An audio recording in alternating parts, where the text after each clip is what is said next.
We are the richest country in the history of the world, but the vast majority of the people in Ohio and America don't know that because they are working longer hours for lower wages, while almost all of the new income and wealth is going to the top 1%. So what we are going to do as a nation is create an economy that works for all of us. The issue of NAFTA, North American Free Trade Agreement, this is going to be a great agreement, going to create all kinds of jobs in America. I didn't believe that for 1 second.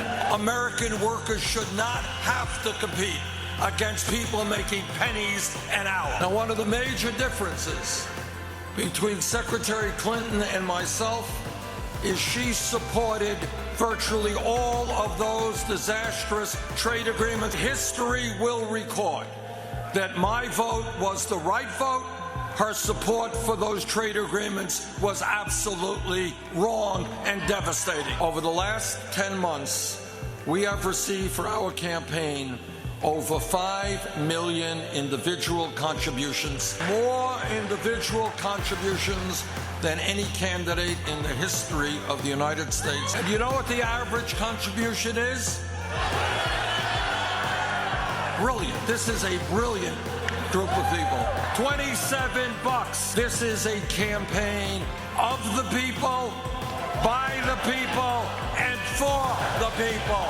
Secretary Clinton has taken a different road. They received $25 million from special interest, $15 million from Wall Street alone. Secretary Clinton has given speeches to Goldman Sachs, a major financial institution, behind closed doors and earned $225,000 a speech. It must be a speech of Shakespearean quality. She might want to share the wisdom in that speech with all of us. And if I did give a speech to Wall Street, what I would tell them is that their greed, their recklessness, and their illegal behavior helped destroy this economy. 3 out of 4 of the largest financial institutions in this country today are bigger than they were when we bailed them out. We've got to break them up. Now, I don't know, maybe that's why I haven't gotten an invitation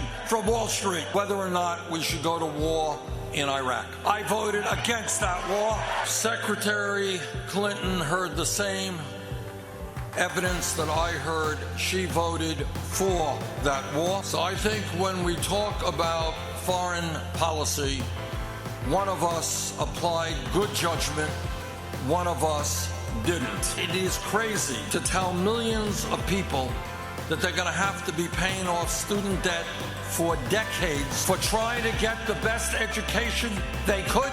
That's not a crime. People should be rewarded, not punished, for getting an education. We should allow people with student debt to refinance that debt at the lowest interest rates they can find. We're going to impose a tax on Wall Street speculation.